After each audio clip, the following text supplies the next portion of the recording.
চারটা জিনিস সৌভাগ্যের লক্ষণ, এটা যদি পাও খুব ভালো। জাজিম, এমন জাজিম, খেজুর পাতার চাটাই দিয়ে জাজিম, বিষ্ণুনবী সেখানে শুলে চাটাইয়ের দাগ পিঠের মধ্যে লেগে যেত। টাকা দিয়ে বাড়ি কিনা যায়, গাড়ি কিনা যায়, ঘর কিনা যায়, সব কিনা যায়, কিন্তু সুখ কিনা যায় না। কিনা যায়? তোমার রিজিকে যা আছে এটা দুই পাহাড়ের মাঝখানে থাকলেও এটা তুমি পাবা। আর যেটা তোমার রিজিকে নাই ওইটা অনেক দূর থেকে আনার পরেও হাত দিয়ে নিয়ে দুই ঠোঁটের মাঝখানে রাখলেও ওটা পড়ে যাবে।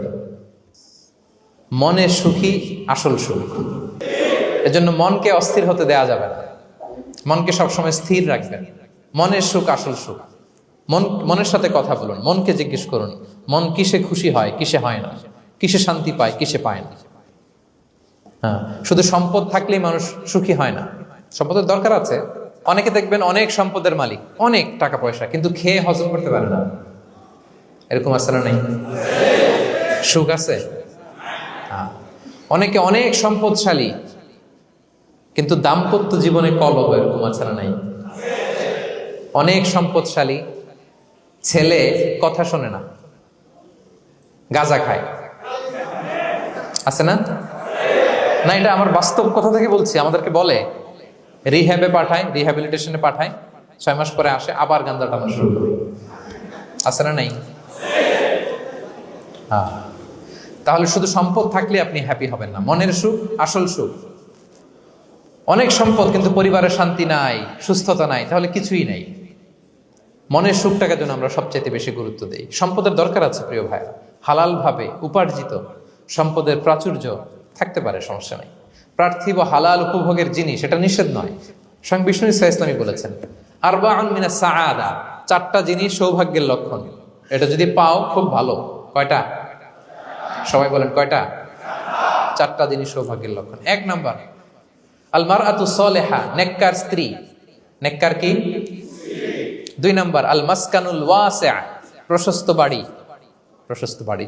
3 নাম্বার আল জারু সালেহ, গুড নেইবার, ভালো প্রতিবেশী।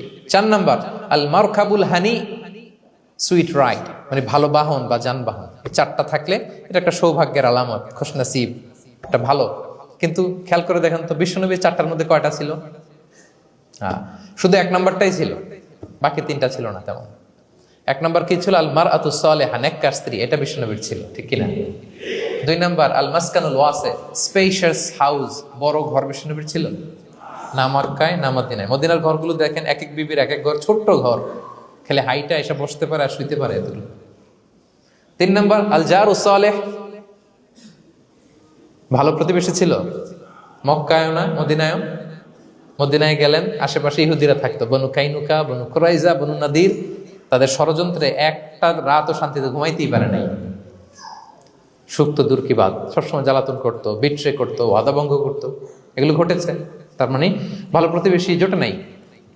4 নাম্বার আল মারকাবুল হানি, ভালো বাহন। খুব বেশি ভালো বাহন ছিল তাও বলা যায় না, খাবারই তো ছিল না, ওট খাইলে না গায়ে জোর থাকবে, ঠিক কিনা? হ্যাঁ, কসওয়া আদবা ছিল। তার মানে বাহন ছিল চালানোর মতো, কিন্তু খুব বেশি ভালো বাহন যে ছিল এমন নয়। তাহলে 4টার মধ্যে বিষ্ণু পেয়েছিলেন কয়টা? 1টা। কিন্তু মা আয়েশার ঘরের ভেতরে সুখ আর সুখ, কিছু নাই। একটা মশক, পানি খাওয়ার, রুটি বেলার একটা জাজিম, এমন জাজিম, খেজুর পাতার চাটাই দিয়ে জাজিম, বিষ্ণুনবী সেখানে শুলে চাটাইয়ের দাগ পিঠের মধ্যে লেগে যেত। মাদুর বা চাটাই চিনেন আপনারা? বাংলাদেশে দেখেন নেই? ওই চাটাইয়ের মধ্যে বিষ্ণুনবী শুয়ে পড়লে ঘুম থেকে উঠলে ওই চাটাইয়ের দাগ পিঠের মধ্যে বসে যেত। কিন্তু ঘর ভরা সুখ আর সুখ। কারণ টাকা দিয়ে বাড়ি কিনা যায়, গাড়ি কিনা যায়, ঘর কিনা যায়, সব কিনা যায়, কিন্তু সুখ কিনা যায় না। কিনা যায়? এজন্য মনের সুখই আসল সুখ, ওইটাকে গুরুত্ব দিবেন প্রিয় ভাইরা। সহিহ মুসলিমের আরেকটা হাদিসে বিষ্ণু ইসলাম বলেন লাইসাল গিনা আন কাসরাতিল আরাদি ওয়ালাকিন্নাল গিনা গিনান নফস। বেশি সম্পদ থাকলেই ধনাঢ্যতা নয়, আসল ধনাঢ্যতা মনের ধনাঢ্যতা। মনে সুখ তো সবখানে সুখ, মনে শান্তি তো সবখানে শান্তি।